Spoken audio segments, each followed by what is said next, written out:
Here at Hell Wildcats. I'm Jerry Bell. I'm your host today. And give you guys an opportunity just to sound off and like to hear what you have to say. Like to hear your thoughts and feelings on the things happening down in Daytona Beach. Obviously, involving the Bethune Cookman University and Coach Edreed, who had an agreement in principle with Bethune Cookman, could not come to terms for whatever reason. Rather, that's the university's behalf or Coach Reed's behalf or somewhere in between the middle. Either way, those individuals could not could not come to terms, and now Ed Reed, who was slated to be the next head coach at Bethune Cookman, that deal is off the table. That's that's no longer happening, and I think by now you guys know, or you've seen and you're here because you've heard the news, and rather you read the press release from Ed Reed released through his foundation stating that Bethune Cookman would not ratify the terms of the agreement of his contract. There were things that he was looking for in that contract that perhaps promised, perhaps expected, one way or the other. They could not come to terms and agreement. Because of that, the university has decided to not ratify his contract. Those are the words coming from Ed Reed. We have not heard from the university. In fact, the university has been extremely silent on all of this outside of an initial tweet or initial post back on December the 27th, stating that there's an agreement in principle. The university has been extremely silent about Coach Ed Reed, about him joining the staff, about the details of the contract, and so forth and so on. But either way, things have evolved, and Coach Reed showed up on campus about 3 weeks ago. He showed up. He said he showed up, and there were some. Let me do this real quickly. All right, he said when he showed up that his office wasn't clean. I've heard, well, his words, his office wasn't clean. And he came ready to work, and there were some things that were not up to his standard, and start to take some action to try to get things up to his standard. Meanwhile, they worked out the deals of the contract, and did not happen. And so I'll say this: we do have some individuals on here that we've invited in. Coach Bell, get you in here as well. We do see some individuals who are, for the lack of a better term, closer to the situation because they're in Coach Reed's camp and they have some direct relationships with him, and then individuals who are associated with the university or HBCUs and follow Bethune-Cookman athletics in different sorts. And so we want to allow you guys to not just hear from me, but hear from them. So here's, I have one real ground rule for this meeting. We do want to hear from you guys, want to hear from you all. Here's the one ground rule that I'm just not going to allow to slide. I just can't allow this one to pass, and it's this. There's a lot of information out there, and a lot of suggestions, a lot of innuendos about Bethune-Cookman and the administration mishandling money. That is the one ground rule. That's the one thing that I will not let slide on this call, because for those of you who follow Bethune-Cookman, you know that Bethune-Cookman, their accreditation, they were placed on probation because of some issues that happened a few years back. Bethune-Cookman had the highest bond rating. They were the highest bond rating that you can receive. They had the highest bond rating because they were very, very good with their finances. And then there was an administration change, and finances went awry, and there was accounting that was questionable, to say the least. And so the accreditation folk, the federal government, other auditors came in, looked, and said the books don't add up. And so they put us on probation. Bethune-Cookman was placed on probation because the finances weren't adding up. That was a very real thing. Since that time, Bethune-Cookman has been scrutinized, audited, and gone over with the fine-tooth comb, and they just received a reaffirmation of their accreditation because the books line up. So what I will not do, for the sake of someone's passion or saving someone's face or trying to make a point, create a narrative, is to throw Bethune-Cookman under the bus and try to make it seem like, or to threaten our long-term health by alleging that there's gross mismanagement. The professionals, the auditors, the federal government, they don't allow that. So let's get that out. Now, if you want to argue whether or not they're making good use or the maximum use of funds, rather they're efficient as they should be, all that's on the table. But we will not do the gross mismanagement thing and fit into that trope. We're just not going to have that. With that being said, I want to open it up. Coach, you just jumped off. I want to invite you back on here to speak. You perhaps one of the closest people to the situation. I want to give you an opportunity to jump in. You were brought in. There you go. I see you back on now. Brought in by Coach Edreed, did a remarkable job of recruiting Yes, kids. sir. I think you got 26 kids on campus right now, and Yes, now sir. you got to tell those kids and their family that things that they were expecting are altogether different. Let me just open up the floor to Yes, you and sir. not try to interview you, but let you share whatever's in your heart Nah, and share with the rest man. of I just us. I just want to say I just want to thank Coach Reed, man, for giving me the opportunity for bringing me on staff, and a guy coming from California, coming across the world to Florida, man, was big. Me being a young guy, 32 years old, I could really relate to these guys and been through the same process they've been through, a recruiting process, and the whole situation, man. And I just want to just say thanks to that, but I just want to do the positive things that Edreed did for the kids and for the community and the program. When Let me jump in real quickly. Why don't you tell everyone who you are and your relationship? Why did he bring you in? Introduce yourself to everyone, and then what you're doing, and then finish from there. yeah, I'm Marshawn, Hello, Coach Marshawn. Hello, hello. yeah. Hey, y'all dealing with Cookman right now? Who the head of Cookman right now? Y'all need to bring Ed Reed back. All right, we're gonna put you on mute for a second. Go ahead and finish, I'm Coach. Coach Marshawn, man. I've been knowing Coach Reed for some time now. Had a relative to play for the Baltimore Ravens with him. So that's how we established a relationship. I've been coaching for 7 years, going on 8 years now. My goal was to get to the next level, to D1 coach, but potentially NFL coach in the future. It was an opportunity for him, man, for me to show what I can do as a young coach. Recruiting wise, man, I'm from the West Coast, California to be exact. Bellflower, city of Bellflower, near Long Beach, Carson, Compton area, LA. So I'm real connected in them areas, man. And just the whole HBCU thing is jumping right now. And I know in our area, the guys wanted that shot. They wanted that chance. And me being here, I gave them that platform, that opportunity to come out here with their parents. And it was a lot of kids that ain't never even flew before, never been on a plane, and we made it happen, man. And my biggest thing is for the kids, bro. Most importantly for the kids. I can care less all the other shit that's going on, man, but I'll do it for the kids, bro. And the bottom of my heart, that's why I do it. Yes, sir. Yes, sir. You want to tell some of the things that you say happen, has been happening So around on campus, and some of the things that. Go ahead. yeah, I've been here for 5 days, man. I got the call probably 6 days ago. It was a no-brainer. I wasn't talking about no money or anything. He said, "Man, I'm giving you an opportunity to come out here and coach. Let's do it." I said, "I'm on the first team. I'm on the first flight." So I left the Bay Area. I was at Lincoln University in the Bay Area, coaching up there. Ended up leaving there and coming over here for a better opportunity. First, I got off the flight. Had my bags, man. Put my bags in the Air Reed car. He said, "Come on. We were going straight to the campus."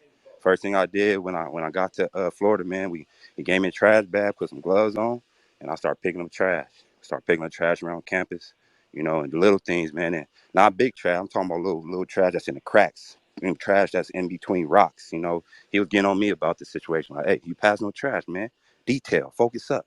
Look at that right there. You can't pass that up. So just that alone, man, he was growing me as a young coach and just as a man in general. And it's a blessing, bro. And just to see all things that's going on, it's all good, man. God gonna work it out. God gonna work it out. Yeah. So, from your vantage point, why do you think things fell through the crack? Uh, it's just real, bro. That's all it is. It's just realness, man. It's everybody can't handle realness, and that's just what it is. I can't say too much about it, but it's just real, bro. And everything gonna unfold, and God got a plan. That's all.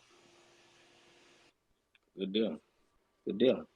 Well, we appreciate you sharing that, and certainly you're invited and welcome to stick around. I'm glad to see you jump on with us, and again, you're welcome to stay on and speak in. And you have some insight that some of us don't have, but and we'll go from there. And so again, let's open it up. Want to hear from you. Just somebody. We just See kind y'all of later, man. God don't bless. remember who that See was. y'all later. God bless. Yeah. Yes, sir. Yes, sir. All right. And so, with that being said, there's a gentleman that, flew cross country. Say Coach Reed brought him in and they were uh, jumped in day one. And, we certainly believe, I don't think there's anyone who believe that you guys, some of you who were already invited to come in, please unmute your, go ahead and jump in and start talking. But I don't think there's anyone who doubted that, Ed Reed had good intentions. I don't think that hasn't been on no one's argued against that, what his intentions were. I think this whole kind of, debate that's been happening about Coach Ed Reed and Bethune-Cookman for the last 3-4 weeks is not about what his intentions are. It's kind of been, you know, how he's gone about things and or how the university has gone about things. So with that being said, Mr. Earl, we see you there. You got your hands up. We want to let you go ahead and speak into it. I know you have history with Bethune-Cookman, and you've been around HBCUs for quite some time. We'd love to hear from you. And I want to ask you, do you think Bethune-Cookman dodged a bullet, or do you think this is a missed opportunity? Well, first, let me thank you for bringing this space on today to finally hear from the Wildcat Nation about a very serious situation that has happened in their uh, athletic program and at the university. Uh, First, let me just say two words: professionalism and integrity. Professionalism and integrity. So, no matter how bad a situation is, you always let your professionalism come to the light, and you always do things with integrity so as to not only put a blemish by your name, but to blemish the situation, and in this situation to affect the young men who are wanting to come to Bethune-Cookman University to be a part of an esteemed and historical football program that has a lot of pride and history. As far as your question, I would say this. In one respect, they did dodge a bullet, and from another respect, they missed an opportunity. But everything was based on, again, how things were getting said, the way things were being done, and the way things were being handled. Again, I think professionally, it could have been done differently by the coach. I can't speak on the university standpoint because we have not heard from them because they basically allowed things to just run out the way they have. But to have had a Ed Reed there to provide the opportunity to gather exposure, to bring in quality recruits, to add to the program, to help to move the program up a notch or two amongst HBCUs and in the SWAC is definitely going to be a missed opportunity.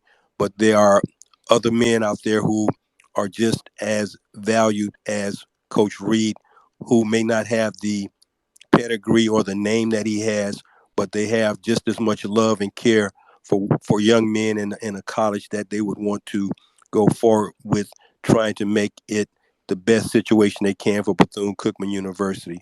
For those of you who do know Bethune-Cookman University, yes, it's private and it does not have the biggest um, endowment or anything like that, but they've done so much for so many years with so little that you have to understand that coming into that situation, yeah, it may not have been what you wanted it to be. Yes, there may have been trash piled up. They survived through 2 hurricanes. The football program was on the road most of the season. They faced a lot of adversity this year. So before you throw out all the adversity or the things that weren't done, just come in and quietly do what's needed and keep it moving forward. And that probably would have kept him at Bethune-Cookman and kept this situation from happening. But again, professionalism and integrity, and it's unfortunate. But then again, after looking at Coach Reed's uh, video recently about him saying he's not taking his name out and he's in it for the kids and that whatever God has for you, well, in my opinion, uh, God put it there initially, but obviously this was not meant for Coach Reed if he's going to stand on his words about what God has for you is meant for you. This was not meant for Coach Reed. And I pray that this will be a lesson learned, and him going forward, an opportunity will present itself in the future, because a lot of eyes and ears have been on him, and he's being judged on his demeanor, his professionalism, and his integrity. And that's my thoughts. Gotcha. No, I appreciate you sharing that. And again, knowing for someone who's worked in athletics and again have a relationship with Bethune Cookman, worked at other HBCUs, that means that's big coming from you. So appreciate that. James, and then Steve. I saw your hands in that order. James Bailey, like to hear from you, and then Steve. Like to hear what you guys have to say. How do you feel about this? Good, bad, indifferent? Where does the university go from here? Where does Edreed go from here? What you got to say about it? James, you Yeah, first. okay. First of all, I'd like to say hell Wildcats Yo, for all my Wildcats. Wildcats off in the spaces right now. Second, I'd like to say, this is just a very unfortunate situation that we find ourselves in right now. And it's kind of hard, for anybody familiar with Bethune-Cookman University, that there's a sense of morals and ethics that come along with being a Wildcat. And I feel like Coach Reed should have just did a little bit of you know, studied up on the background and history of the school and how the students are expected to conduct themselves at Bethune-Cookman University, and being in a position of leadership, being the head coach of a football team, you have to be an example for those kids coming into the great Bethune-Cookman University. You can't be the outlier. No student at Bethune-Cookman University will be allowed to speak like that on campus without being reprimanded. So Coach Reed, being new to the situation, I just feel like he should have did, just a little more research on the university and the standards that the university tries to uphold, and and the expectations that the university puts on their faculty, their staff, their students, janitors working there, lawn maintenance people working there, anybody working there is expected to conduct themselves, in a certain manner. And personally, I don't have an issue with what Coach Reed said, but I see how the university would have an issue with it because it directly contradicts, the fundamentals of the school. Bethune-Cookman is a school based on faith, based on religion. If you attended Bethune-Cookman, you all know that we had to take Bible 101 as a freshman coming into the university. So I just feel like Coach Reed crossed the line. He crossed the boundary that forced Bethune-Cookman University to kind of like step away from him because he didn't fall in line with what the school stands for. And, I personally wish it would have worked out. I was pretty excited to see a coach with his pedigree, with his, of his magnitude, leading our great Wildcats. I wish it was a way that it could still work out. But at the end of the day, I feel like this was like a decision that he kind of forced the university into. That's kind of like where I'm at right now on that, and I'll let somebody else have the floor on this. Appreciate you for letting me come up and talk about this. Good deal, man. Go ahead, Steve. Hey, what's going on, everybody? I apologize. It's crazy because this whole thing happened as I was headed on the road, so I haven't chimed in like I normally would be in the groups and on Twitter and stuff. But yeah, like everybody else is saying, it's unfortunate. The gentleman that spoke right before me, he hit on something that I think the people who are upset about what has transpired and how Ed Reed responded, he made a very valid point about who we are as a university and who Dr. Mary McLeod Bethune was. She didn't operate in a way that was disrespectful or removed the dignity of the person that was in front of her. And I think Ed Reed, he didn't understand that because he didn't do his research and he didn't know what we came from, how we were able to grow. And if you remember, Dr. Bethune, like she had to sit in a room with white men who did not want her to succeed. And she was able to do what she was, what she's done. And that has to be considered when you're addressing people. And even though you don't like those people, like, it's just about setting that example. And I think that's where he went wrong. Now, he didn't say anything that was wrong, but again, it's not what you say, it's how you say it. My second point is the school has done a terrible job of messaging. They have done a terrible job of curating its brand so that people understand who we're about, telling our story, making sure people know what's going on with the school in a way that is positive. And that has been most unfortunate. We have not gotten in front of any story of any magnitude in the last 5 or 6 years. And that is a huge problem. I don't know who's over our PR, marketing, communications, whatever it is, but they're doing a terrible job. They're doing the school a disservice. They're doing Dr. Mary McLeod Bethune a disservice. And it baffles me. And I work in marketing. I work for one of the big three airlines. I work in marketing, and I understand how critical messaging is, and we just completely missed the mark. And I got to stop and get some gas, so I'm gonna slide off. But thank y'all for listening, and I'm gonna holler at y'all, and just I'll keep listening to everybody else. Peace. No, no, that's good stuff. That's good stuff. I want to. You said a bunch of good stuff. I want to jump in on, but I want to hear from y'all. I want to hear what's the pulse going on from you guys out there. So, Brad, you out there? I see you. Why don't you jump in? Give us your perspective of what's going on. Hey, first and foremost, thanks for having me. Today is truly unfortunate.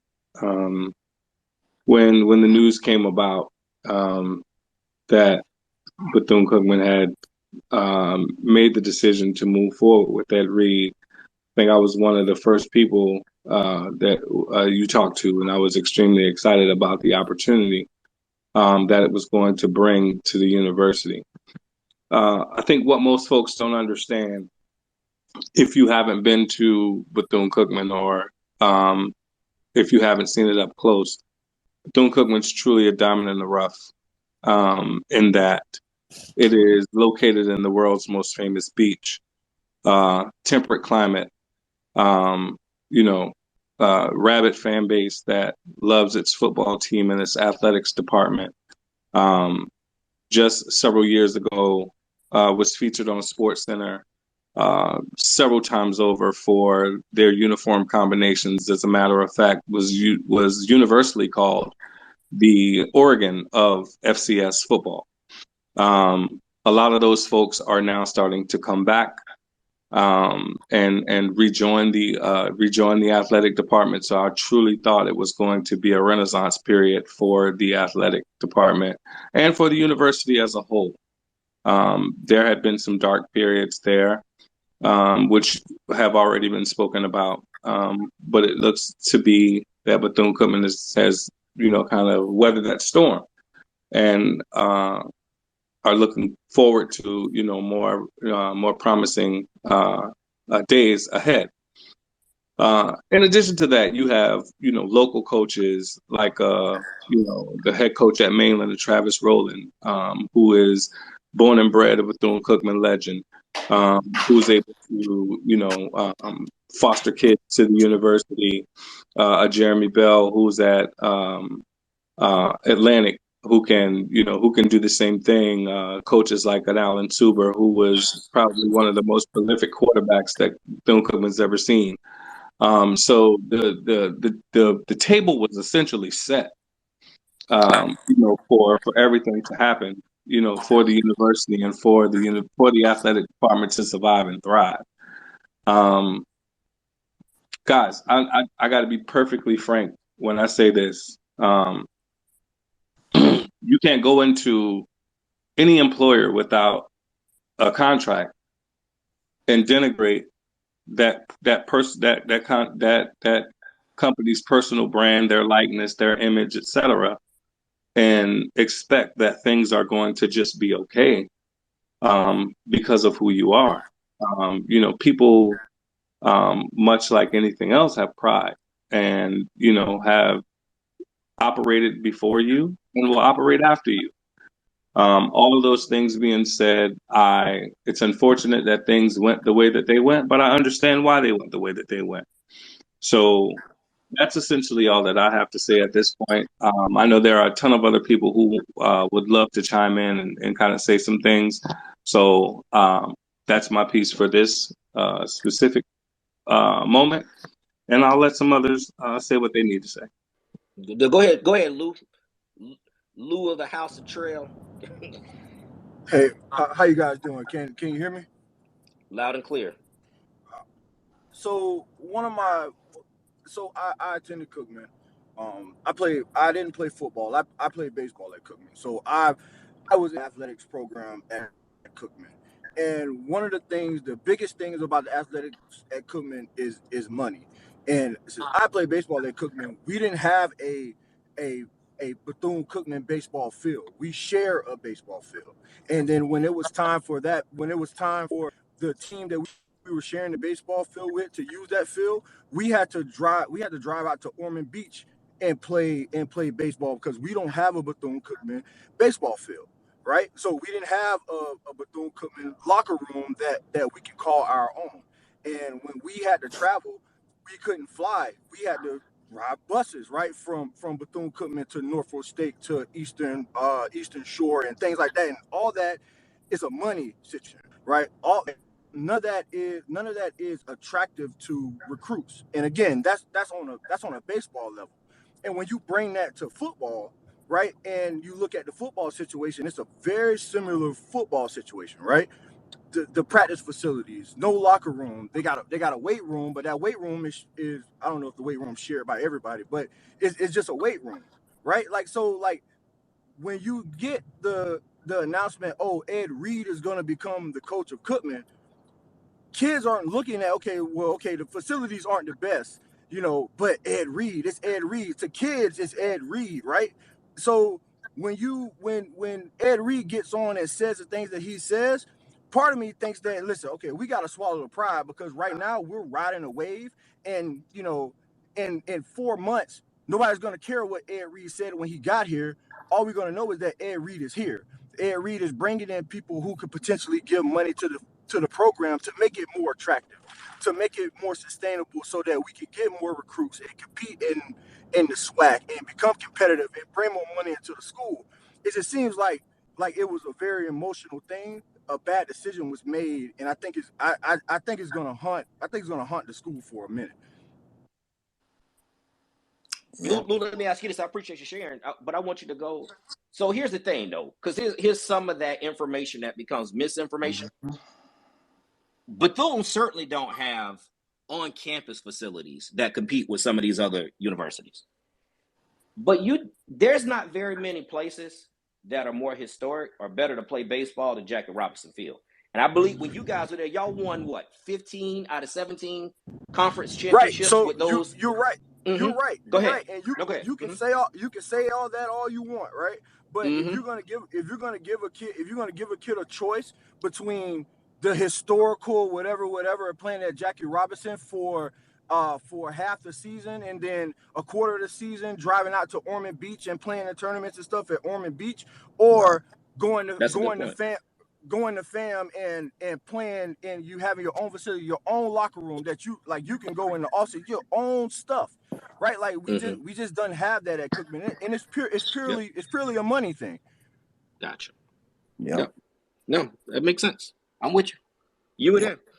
So you can speak to it. IMJ, you had your hand up, and then Coach Squatty. Hi, I am a student that attended Bethune Cookman last fall, and I just want to say I totally agree with all the administrators, everybody from BCU saying that Ed Reed was wrong about the way he went about saying what he was saying, but everything that he said was not wrong. The circumstances that we as students are left to face day to day at Bethune Cookman is crazy. Point is, we choose this. We do. After you do the tour, you get to come to a place where Black women establish education, fair education, opportunities for Black kids like me. But you go to the school and you face a whole nother brick wall of terrible community surrounding it. People people coming into the camp. I'm just gonna say this. Edreed said nothing wrong. Everything he said was something that all these students wanted to say. There's protests that people don't even know about, but that's because we don't have the platforms to say how we feel. He gave us courage. It's protests throughout this whole week being planned, and I'm thankful that he said everything that he said.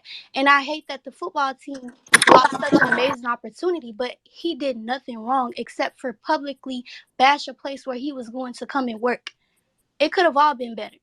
It could have been done better. It could have been handled better as an adult, as a man, as somebody who's coming to commit to this school. But he did nothing wrong. As this man just said, like, why would we come to a school that has less than schools that have more? It's about what we're coming to, what we're coming to do. We're coming to better Bethune. If I'm coming to Bethune, I plan on making some type of goal. I plan on setting some type of example for people around me. When I was at Bethune, I planned to open a nonprofit. I had the help I needed. I had the platform that I needed. But the only thing is that Bethune isn't fully equipped to do these type of things. And that's because the administration, and I know you said we're not gonna bash the administration, but I'm gonna call it out. The administration sometimes doesn't have the right state of, they're not in the right place to help us. We come here You knowing can bash the we administration. No, understand. bash the administration. Please We bash them. We understand want to that. know As a what you're student, going I'm through because upset. you're I living had to this. leave for the Mm-hmm. fall to get better opportunities somewhere. I had to leave for the spring. At the Wow. end of the day, I wanted to go to Bethune. I'm an HBCU girl, and I hate that I had to leave because $31,000. I got a scholarship taken before I got there because my mom couldn't afford an extra $2,000. I was put in an even worse position by that school. I'm happy Yep. that the students are standing up That's now, bro. and I'm more than grateful for Edreed, and they should have kept him because no matter what, that could have been gone within 4 months. They could have got on top of it. Their social media team could have handled it. They could have had a press conference with that man. They could have had him say something. But don't have NDAs on students who are in the student body. You mean to tell me that they could not handle Edreed and do some type of press conference or turn it around and actually allow this man to come and help us? Because he was not only beneficial for the football team, he was beneficial to us as a student body. A black man who had more than enough resources coming from one of the richest schools in Florida, the University of Miami. He wasn't just going to bring the football team money. He was going to bring Bethune as one money. I've had conversations with the VP. I know VP Jones personally. I did an interview with him. They have big plans for the school, but they do not have the resources. And that man was bringing the resources. Instead, black people have this nasty mentality. Bethune practically said, what goes on in my house stays in my house. And I don't like it at all. He had a right to speak up. We have a right to speak up. At the end of the day, if anybody was mad about that, if Bethune was really mad about that, then they should have got, excuse my language, they should have been on top of their shit and they should have handled it the right way. Instead of kicking that man out, and now we left to find, those boys left the transfer portal to stay and be coached and have better opportunity at a terrible environment like Bethune. Excuse me for saying it, but it's true. To stick with Edreed, and y'all made this man leave because y'all didn't like what he said. I didn't like how he said it either. He did it on social media, cool. He had a platform. He should have known better he should have known that his platform was gonna bring a lot more attention. He should have handled it correctly. But as a man, he came out there the first week. He had the football players cleaning up. They don't ever clean up. They was doing community service as soon as he got out there. And there's pictures to prove that. I've been telling people all day on Instagram, black people need to get rid of this. People need to speak up a certain type of way. He spoke up. We got to get over the fact that he did that. But we need to move past and see how we're going to continue to make Bethune better. I'm all for Hell Wildcats. I am a Wildcat for all I'm concerned for. I already paid my $15,000 for my semester. I deserve to be called a Wildcat. I But the Yep. agree with that. point I agree was, with that. he could have did it better, but we lost the biggest. I would have came back to Bethune next year if Edreed was coaching there. I would have got another more because Oh, dude. they messed it up. It's so many protests that's gonna go on this week. Kids planning to not go to class. If anybody who goes to Bethune, you know that you get an F for not going to class. You're risking being on academic probation, trying to get better circumstances, trying to get a better place to go to school at for yourself. And I am very passionate about this because, like I said, I had to endure this myself. At the end of the day, everybody's saying this man was wrong, and I'm gonna agree. It's not what he said, it's how he said it and how he went about saying it. People could talk about the struggles, but the point is, y'all struggled so we can have better, so we can have it better. Martin Luther King didn't march so you could still face all this racism. These people didn't fight for you so you could continue to struggle harder. So The point of fighting is yeah, for better Jay. circumstances. It So shouldn't stay listen, the Jay, same. your mic is cutting. Your mic is cutting in and off. So let me say this. Let me let you wrap it up real quickly so we can get you. So we can hear everything you said. You say you left Bethune Cookman. What do you want to see? What's the number one obstacle you want to see I want to see removed as a administration person do who was better just a by us. That's all I want. Because it starts there, and from there, everything else will be much better. There you go. That's it. Very That's well said. all. Now we appreciate your passion. That was great. We want to hear from some other people. That was great. We want to hear your passion, and I want to make sure. I did not say we're not going to bash administration. What I said is we're not going to make the gross financial mismanagement statement because that's a whole different something that opens up. But administration is to be, in my opinion, they play a role here that they're not off the hook in this. They play a role in this too. So no, that is not what we're saying. So I will appreciate your passion and thank you for sharing Okay, with no us. problem. I Thank think we you. had Coach Squatty and then Big Show. That was great. Hey, what's going on, bro? Thank you for having me on. First thing I want to speak on was I think the guy Lou that played baseball for Cookman.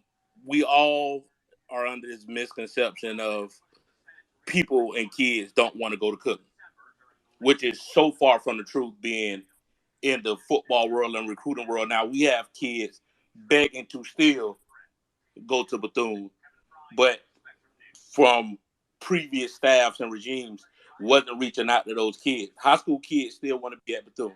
Bethune is still a it place to be for high school kids. So, and that's without the resources. People know that Bethune will share a city stadium. They know that they don't have the best practice facilities or the best locker rooms, but these kids still want to come. And it's a lot of local 4-star kids, 3-star kids that begging for Bethune to come in their front living room, and they have not done that yet. So the misconception of we don't have the resources, we don't have the facilities to get kids, and that's a myth. That's a myth. We have to do a better job of reaching those kids that want to be here. We have a school up the road in Tallahassee that didn't make the biggest splash hire by name. They made the right hire, who hired the right coaches, who worked with his administration to have the right resources pushed back into the program. And now FAMU is probably the it school right now, HBCU. So it's not all about hiring the right name or hiring the right person with the resources. It's about making the proper hire to get someone in to help bring in those resources, as well as manage the recruiting and on-field stuff, game day stuff. And I think that's the misconception of trying to hire these big names and hoping that everything's going to turn around right away. You have guys like Travis Rowland up the road at Mainland who is a great guy who would be great in that role, off a defensive coordinator, head coach, whatever. You have a Pat Brown in the same city who's great. He can get in people front rooms and bring people in as a position coach or coordinator. We have guys all around the state. If you look at who's who in the state of Florida recruiting, I mean, in high school coaches, they're full of Wildcats. You got Irvin Jones in Port St. Lucie. He's a Wildcat. You got runner-up for Coach of the Year in Orlando at Ocoee High School and Aaron Shepard. They're Wildcats. You still got local guys. You got Alan Suba, who's still in the state. They're Wildcats. So we'll be fine if we make the proper hire and we change our mindset of how we're going about things. And let's stop pushing the portal and let's stop worrying about the big name. Let's make the right hire, get the right guys in. At the end of the day, man, like the first couple of guys spoke, it's a certain way to be in a Wildcat. Everyone don't know what it takes, to how Daytona operates, how Bethune Cookman operates. But if you get the right guy in, that we can marry sports and that relationship on campus, we'll be just fine. And I'll let everybody else talk about everything else. I'll jump in later. But I did want to comment on that when I heard about the the misconception of we don't have the facilities to be successful. We do, and we have the facilities that kids still want to come to. We just didn't go about it the right way. But y'all got it. I'll be back in later. Mm-hmm. Yep. Go ahead, Big Show. What's going on, homie? Yo, hell Wildcats. You know, Wildcats. We know I you just weren't want, happy about this move. Let us know how you really feel. yeah, I'm gonna keep it real quick. I just want to pick it back off of I am Jay as well as Steve. Steve made the biggest point that what happened is what happened. We not marketing our brand like we supposed to, and we had a lot of outsiders chime in and cause this to really happen. It was outsiders, no insider. IMJ is a perfect example of an insider. She knew what was going on and how it could be fixed. But we let the outsiders come in who quote unquote HBCU family, but don't care nothing about Cookman. Because soon as we go down, we're the laughing stock. Wells Fargo happened. What everybody say? Gotta pay Wells Fargo. They want to laugh at us. They didn't want no good, but they seen we had something good and they chimed in.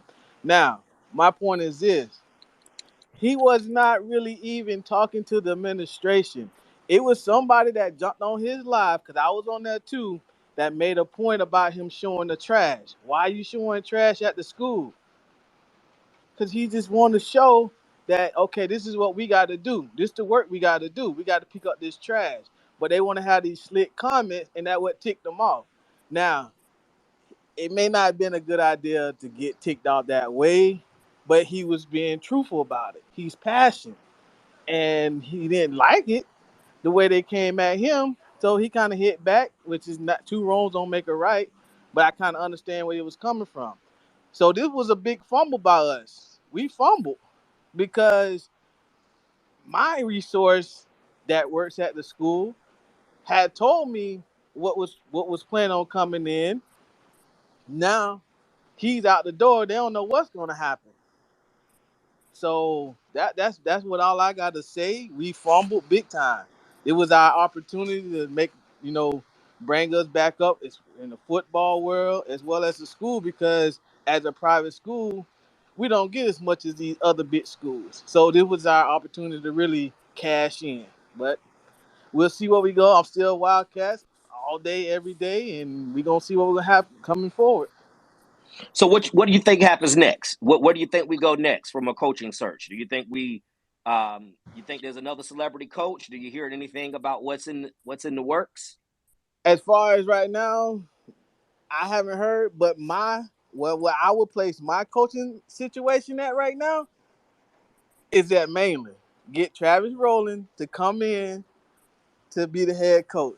That's the only really move they can really make to me. I mean, I understand we got Coach Woody out there still, but the man that's in the city, that's who we need. We need somebody that's in the city that can bring the culture back to the school, and that's who I got. Appreciate you. Felix, what's going on, Felix? Hey, what's going on, everyone? I'm bringing a different perspective because I graduated from Cookman, but I'm in the DC area.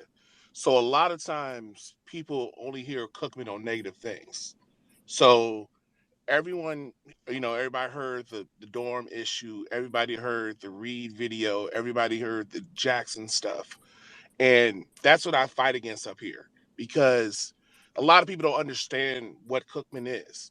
However, I get where we were, but this is also 2023 and professionalism changes. So I mean, okay, he came on live video cursing, that happens. But that's something that needed to be said. And I wasn't offended as a Wildcat. That made me hurt because that's my school. I walk those grounds. I graduated from there. I want the best for everybody who comes through there. So I think if that's the approach, if we were going to go big splash hire with Edreed, you got to know what's walking in the door when you hire. you got to understand it's going to be that type flash. It's not going to be that quiet demeanor, all the stuff to the side, just show up, shake hands in the polo shirt. He's going to come like that. So if he's going to come like that, you got to accept all that comes with it. So I think the administration's at fault here. If you bring him in, you should have had a sign on the dotted line before you start. Before day one, this contract should have been signed. And my freshman brother Steve nailed it with marketing. What is our goal? What is the goal of the football program right now?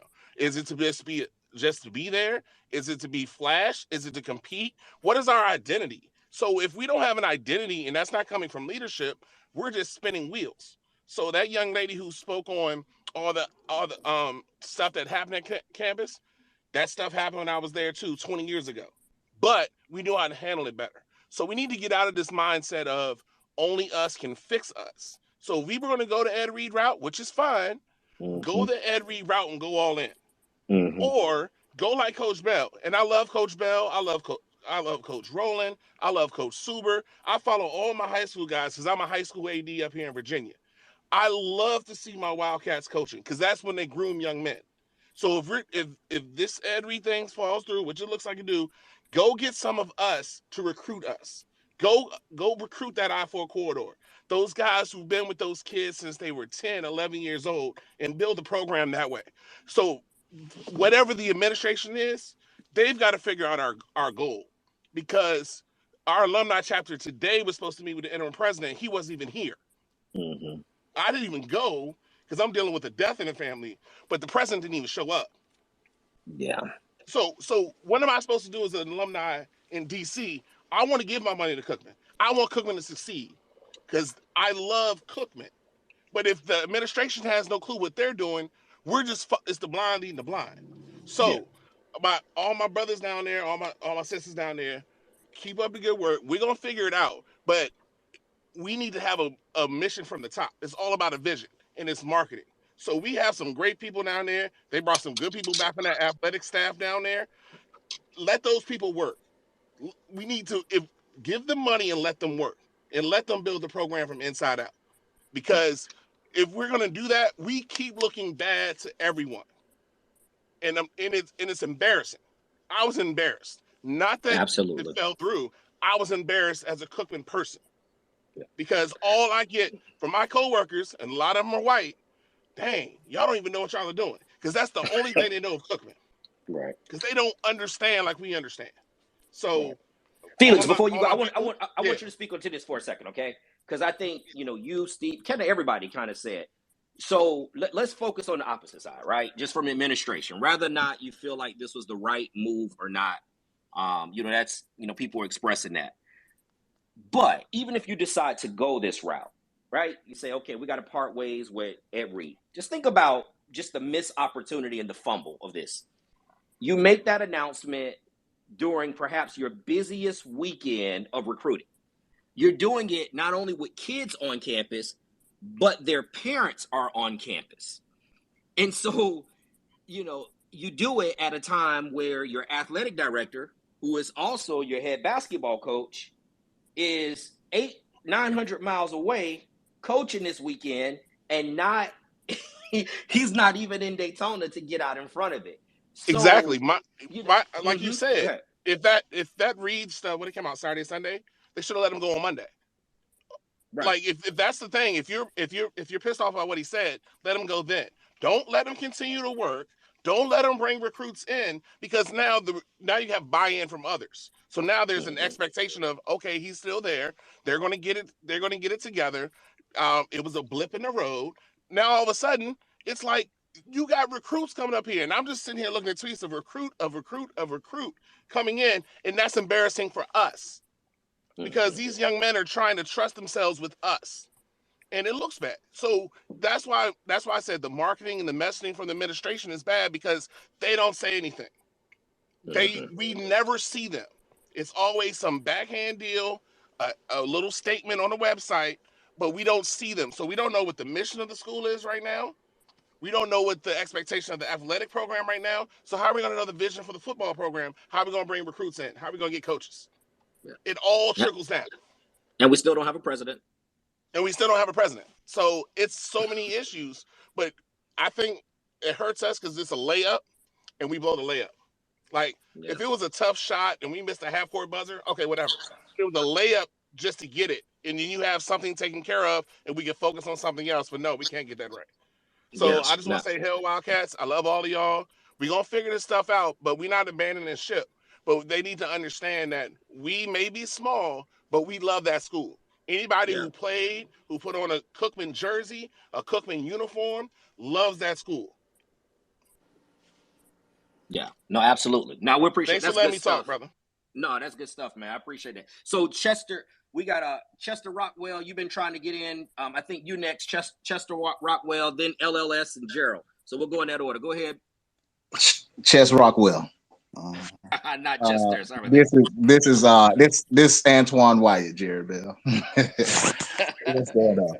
Hey, so yeah, I've been listening to everyone, and I mean, it's interesting to hear how people speaking about Edreed being the right choice, this and that. Bethune Cookman dropped the ball. To be frankly honest, Edreed has never coached in his life, and see, I say this from a person I was in training camp with Edreed for a week. We drank the same dirty water, so I don't put that light of hero savior on him because I know him as a man.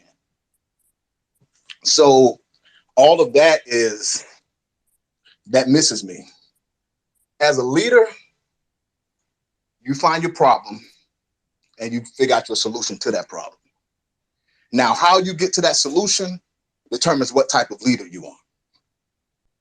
Edreed was faced with the same problems that Deion, Eddie George, Hugh Jackson, numerous former NFL people faced at their colleges. But they did not handle it like Edreed. And that gives you an idea of how he will handle his problems in the future, because that's one of many. Only thing you're doing as a leader is solving problems for the greater good of what you're trying to lead. So you get your first problem at your university, and you're representing this university to the world, and this is your reaction to your first problem. A selfish reaction, because that had nothing to do with Bethune Cookman. You don't have to pick up your phone and get on live to discuss issues within the university. You go to the offices. You talk to the people who can get things done, and let's get it done. Now, that may be the third, fourth step when you have no other alternatives. I mean, you can do that. It's still embarrassing as a person, as a man, as a father, to put yourself out like that when you know that you're representing something else greater than you. And the thing is, what I got from it is, he has no understanding of business. He has no understanding of leadership. Because anyone who had a little inkling of an understanding of leadership would not behave in that manner, because you would have forethought. You would see beyond what's in front of you, beyond your emotions. I watch Edreed talking, and everything, it's like he's coming out after halftime being down by 60. I got to fight. I got to claw. You can watch him on the video when he's talking to Deion. He's holding the ball like he's getting out ready to run. That is an emotional person, man. And that type of person making decisions for your university, I don't know how well that will go. It will be good to get the money in, but you're going to have to go that route to get the money in. You got to deal with that person every day, his decisions with each problem that he's encountered with. How is he going to handle this problem? Are we going to get a level-headed man who's going to look at the issue, discuss it with the people who can help him best, and find a solution to the issue? Or are we going to get an emotional person who is going to lash out at everybody around him and then apologize a week later? We've all been in relationships. That shit doesn't work. It makes it toxic and volatile. And that's what you're going to get with that type of behavior.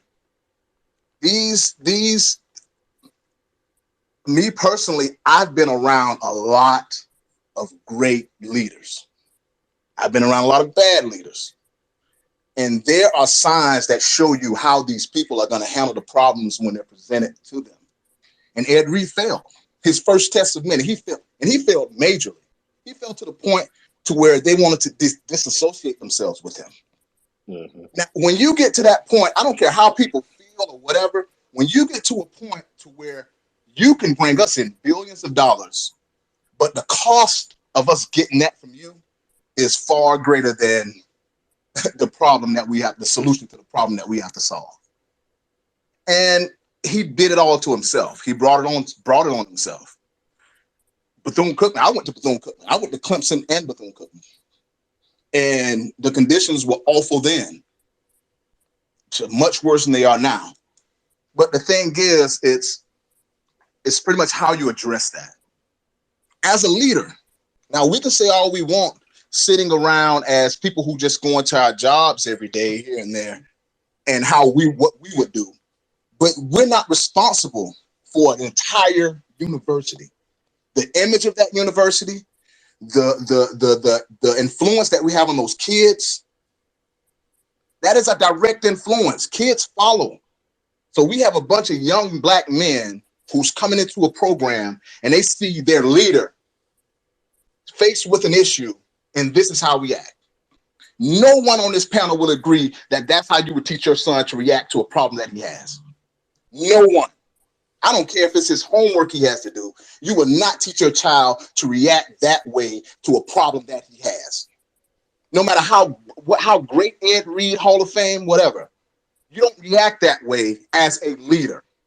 Now, if you're working at Amazon and McDonald's somewhere, I can excuse that behavior. But you're in a position that you've never had before, trying to prove to people that you're capable of doing that job, and that's how you react. There's no way you can stay around. He was And that's reacting my based on opinion. somebody coming at him, though. See, that's the point I'm making. That's the point I'm making. That's personal. You're representing a university. Ed Reed does not matter anymore. You represent the Bethune-Cookman, the students, the faculty, the alumni. You represent those people. Someone is going to come at him every game. Why are you calling this play? Why isn't this kid playing? Why isn't my kid playing? He's going to get that every single day of his career. He's going to have people coming at him. And that's how he's going to react. And it's okay for him to react that way? No, it's not. You're not a leader. He's not a leader. He doesn't exhibit the qualities of a leader. He exhibits the quality of a person who just will fly off the handle at anybody. And I'm pretty sure the person who actually came at him was no one of significance. They didn't sign his paycheck. They didn't hire him or anything. And he gets that irritated by someone who does not benefit his life. That's the problem. That's the problem. But that's all I have to say. Yeah, no, that's good stuff, man. That's good stuff. I want a couple other people. Kobe, we're gonna get you in. We can only have 10 speakers at a time. We know you dissent, but we got about three. We have four hands before you, Kobe. Hopefully, we can get to you. LLS, Gerald, you guys are next, and then Terrence. So we'll just go in that order. LLS, Gerald, Terrence, just like that. How y'all doing? The last speaker, he said it right on the nose. I'm not a Wildcat. I'm a Alabama State Hornet.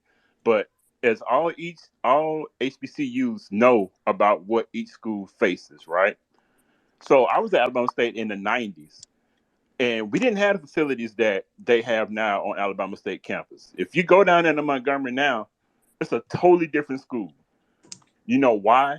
They had to fight for the funding from the state that was owed decades ago. You know, Alabama State and A&M had to do it. And Bethune-Cookman, y'all have been through so much. The natural disasters, and I'm sure you all have a whole lot of money that's owed to y'all that you have not received.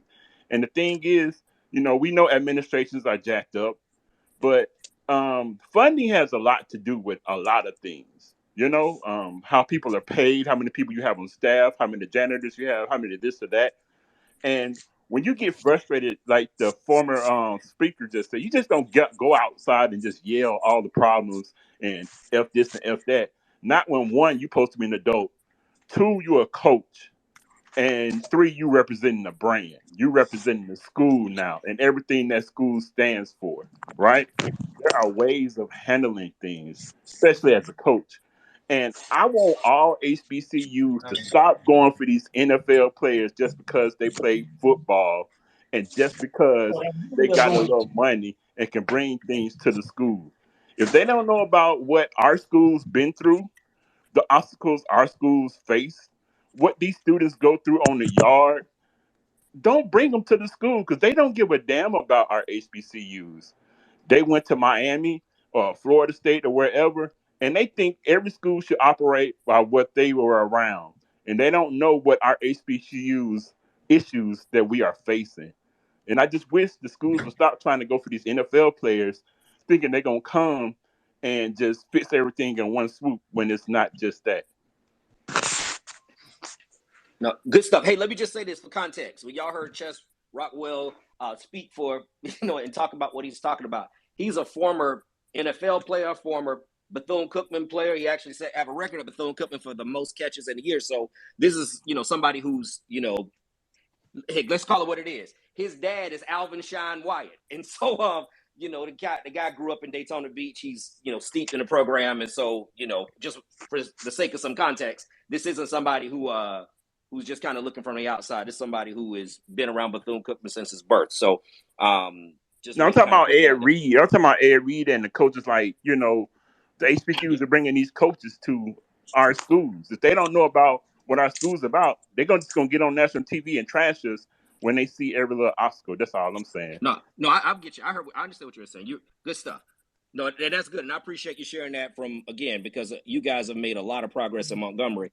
And again, talk about facilities. I mean, your facilities are among the best, but you had to fight for that. So, right, had to fight the state of Alabama. Mm-hmm. What, can I say something? Sure. Listen. So, and I can understand that with the facilities and Bethune-Cookman. This is me again, Antoine. I can understand that with the facilities, and Bethune-Cookman facilities are better than when I was there, and they still need improvement, obviously. But the thing is, when I was at Clemson University, I was made aware every year, every day, how my school got the funding that they had. Because every day I walked past class, I had to walk past the founder of Clemson house with the slave quarters underneath his house. So I know how they got their money. I know how they built their school. So when you say obstacles, it can be financial, but if you got to walk past the slave quarters that built the school that you're walking through, that's an obstacle as well. Mentally, psychologically, emotionally, that's an obstacle as well. So we all have our obstacles. We just have to learn how to deal with it. Bethune-Cookman obstacle is the financial aspect and what they have to deal with to go through, what they have to deal with to go past that. At Clemson University, the obstacle for me and the other players that were there was a psychological and emotional aspect, walking past slave quarters every day. So you have your problems on any campus. They're just not always financial. I just want to share that. Good deal. I think we said Gerald and then Terrence next, and then Mr. Earl. All right, can y'all hear me? Yep.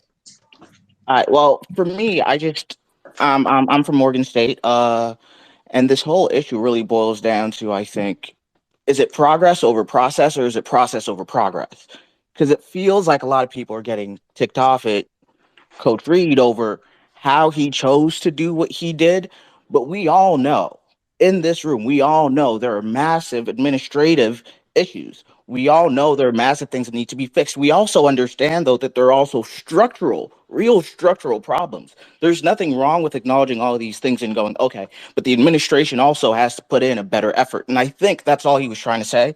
And right now, I guess what it feels like is happening is a lot of people are asking the question of whether or not Ed Reed is in this for himself or for the kids. If you believe that Ed Reed is in this for the kids, then you have no problem with what he said. You tell him, hey, man, maybe you don't go out on social media and blast it out like that. Maybe you bring it inside next time, but let's figure out a way we can actually go out here and help the next generation, because that's what it's about. Why are we holding our leaders' hand and saying, maybe you shouldn't, maybe you shouldn't? That's an requirement of the job. Like, I'm not going to hold your hand. I'm paying you all this money, and I just brought you on to lead young men. And now I have to hold your hand and say, hey, Ed, don't do it like this. Hey, you should do it like that. No, you should be ready for that. And I'm going to tell you, we talk about the administration and the inability and capabilities of the administration got you Ed Reed. If it's dysfunctional, they're going to hire dysfunction. It's just going to be dysfunctional all the way through, because how can a dysfunctional administration make a functional decision? So they gave you what they were capable of. So no one's right or wrong. They're just a product of each other. If you had a stable staff that ran the college well, they wouldn't make a hire for a person who's never coached a day in their lives. You wouldn't make that hire. You would vet them. You would find out if they've been in those situations before, how they handled themselves in those situations.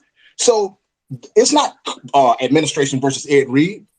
They couldn't help but be married to each other. They were born of each other.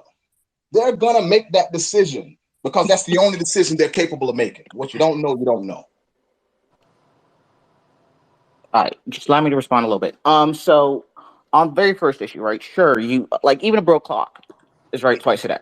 They made the hire not necessarily because of football, but because of the things that Ed Reed can bring to the school. You go over to what Dion did for Jackson State, having deals with Walmart, setting up deals with Under Armour. That stuff, the HBCU itself can't get from these white people. That stuff our black celebrities can go up to these white, powerhouses and demand stuff from. That's why Ed Reed was hired. Ed Reed wasn't hired because of coaching. Ed Reed was hired because they fully understood that his ability to attract resources was going to help the school out. So when you make that decision, you have to live with the consequences of that decision. If you believe that when Ed Reed comes out here and he's yelling and screaming and doing whatever he's doing, if you believe that he's doing this to bring in more resources, then that's quite frankly the issue. And the idea that we don't have to help our leaders grow, that's false, man. You go through the civil rights movement, you go through the civil rights era. We held our leaders accountable. We told our leaders, hey man, maybe we don't do this, let's do this instead. This has always been the way it's done. I don't understand why now all of a sudden we're so willing to cast this man out instead of say, hey, let's work together, let's hold hands and work together like we're supposed to be doing. So So Yeah.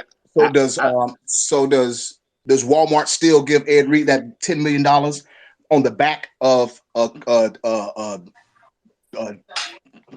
rant, just cursing and acting immature? Do you still give this man $10 million to represent your brand? So I just want to speak on the leadership aspect of it. As a member of the United States Air Force, senior NCO E7, there is no right way or wrong way to be a leader. Even the people that you think are bad actually have great leadership qualities. I was in the alumni meeting in 2022 where I heard legacy members that's been, I'm talking about grandmothers that attended Cookman, to daughters, to granddaughters, to everyone in this room sitting there frustrated of how we were actually doing business. You had some people from the board that was telling the alumni association, hey, we're not going to deal with you. And it was like this whole mess. All that crap, I'm pretty sure you read it in the paper, it started spewing over. If it's not right from the top, then it's not going to be right anywhere else. I think it starts at the top. And we're talking about this man's leadership, never having a job. It's not really a right or wrong way to be a leader, right? You're going to learn on the job, even in my occupation. If I make a mistake, the first thing my commander is going to do is sit me down. We're going to have a counseling of how to improve and how to learn from this. You can't just look at a man and say, oh, because he never did this. A lot of times we're going to be put in the positions where we're going to have to learn on the fly. It is what it is. We're attended or have attended an HBCU. Nothing is going to be great. Nothing is going to be grand. But it also starts at the top. And it starts with the board, and it starts with our president making sure that we have the right one in place. Terrence, go ahead. We've been waiting on you you've been patient. We want to hear from you. Hell, Watkins, everyone. Let me just say this. I was not completely on board with the Ed Reed hire. I wanted my classmate Raymond Woody. However, he was our coach. However, what he said was not necessarily wrong. Like everyone said, it's how he said it. We could have reprimanded him, like Jimmy just said. We could have set him down and had a conversation, make him go out and make a public group announcement, press conference, make him apologize live. Previous caller said we fumbled the bag. We fumbled the opportunity to have some stable footing in our program. I heard someone mention that it's finances. Do you know that we, even after budget cuts, we still have the third largest budget in the SWAC? That's 100% true. That is correct. Even after budget cuts, we showed up in the SWAC looking like a mess because of administration. We can't even get our bands to show up for away games. Don't you know we are like the laughing stock of the SWAC again. It's embarrassing. It is truly embarrassing. It was hurt. When he made that rant, I was speechless. I could not believe it. You know what I'm saying? I was literally hurt. I told my wife, I said, I can't believe this. I can't understand how he got to this point. That building he showed, I opened up that building. I was one of the first classes to graduate back then, just called the Division of Business. That hurt me to see my building look like that. They was talking about the trash and everything. It shouldn't even got to that point for him to come on there talking about we got trash on campus. It's all about leadership. We don't have no vision at the top, and it trickles down. Our leader in the athletic department, loyalties and attention is distracted because he the head basketball coach. You cannot do a job excellent when you divide it, split up like that. Something's gonna get missed. Either our basketball team gonna get mismanaged, or our athletic department is gonna be mismanaged. It all starts from that point. Like Lou said, facilities do matter. I'm sick of people talking about what we don't have. We need to do more with less. Why must we stand for that? Why we can't go out there and demand more like other institutions? What's the problem with us going out there and requesting? And I know we do. Shoot for the moon. Aim for the stars. Go ask Walmart for some money. Maybe they do, maybe they don't. Go ask these people who has the financial backing to help build our facilities. You never know. Brother You know. Terrence. Yes, sir. At the alumni meeting in 2022, Hmm. the young lady, I cannot think of her name, that's over the alumni association for Cookman. Her job is trying to rebrand to get the name out there, right? And that's to Okay. go to certain corporations to actually ask for more funding and extra resources. But you know what? She said that these companies that she's been going to she's been getting shot down because of the reputation that Bethune Cookman has out there. She's like, as she's trying to get more resources to bring to the school, she's having a harder problem creating these relationships because of the things that have been done over time, like stuff like this, having parents and students on campus, it get broadcasted, and now Cookman has a black eye from it. So I it agree. starts with from the top. 100% what you saying, and it also started at the top. We out there fighting with the BOT because we got an issue with the head of that. That young lady, IMJ, nailed it. Well, my Hmm. daughter, I had two daughters. One's a senior at the school up north, up in Tallahassee. The other was a freshman at Alabama and them. My heart was set. I had my daughter enrolled, and was getting ready to pay the deposit and everything. Paid the deposit. It was so bad how they handled, incoming students and finances and demands. I took my child out of there, and moved her on up north. IMJ was dead on how they treat, the current students. Don't they know if they build it, they will come. If the administration get behind athletics, it brings a higher profile to the school, that it brings enrollment, that brings in dollars as well. We got to have a better vision from administration, athletic department, and as well the board and trustees. Let's focus on the president who's for us. Let's focus on the board of trustees that's for us. Let's focus on get us a AD. Not saying nothing wrong. If Reggie is all AD, let's go for that. If you want to be the basketball coach, let's go for that. We need somebody to be all in, focused on one job to build the school up completely.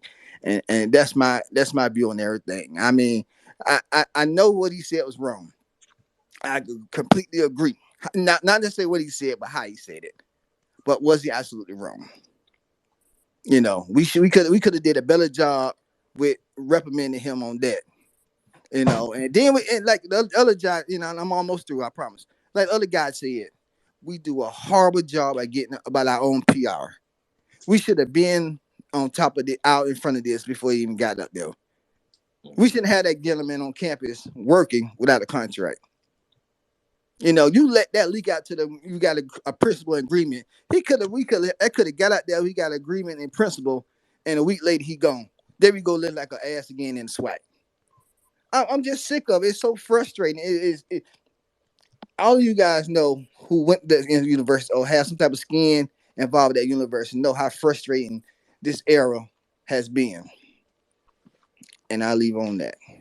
Yeah, no, I get that. Yeah, Kobe, you've been waiting, writing down notes. You got a lot to say. Let it all out, bro. Cause who is swag, baby? If I ain't swag now, what's We good, ain't man? swag. We're not that. Yeah, Man, we just man, Bethune. look. If y'all know anything about Edreed been passionate since high school. Like he been passionate since his Miami Hurricane days. So this ain't nothing new with Edreed being loud and him wanting to, say something. So I agree with what he said because the only way to get results at Bethune-Cookman University is when you cuss at somebody. And take it from me, I deployed 2 times. I left Cookman in 2016, deployed 2 times, came back. They was fucking up my military benefits. I was very polite. I sent them nice emails. I told them, hey, this is what you could do. This third, Cookman overlooked all of it. So I got up in their ass and look how soon I got my military benefits afterwards. So it ain't, oh, you got to be professional when you're talking to Cookman staff or anything like that. You could be as professional as you want. They will overlook that shit every single time. So it's just a big oversight on Cookman. And the fact that we're losing I mean, Ed has never coached before, obviously, but kind of the same with Dion. Dion just kind of coached high school, but look at the success Dion had, bro. That's apples to oranges. Because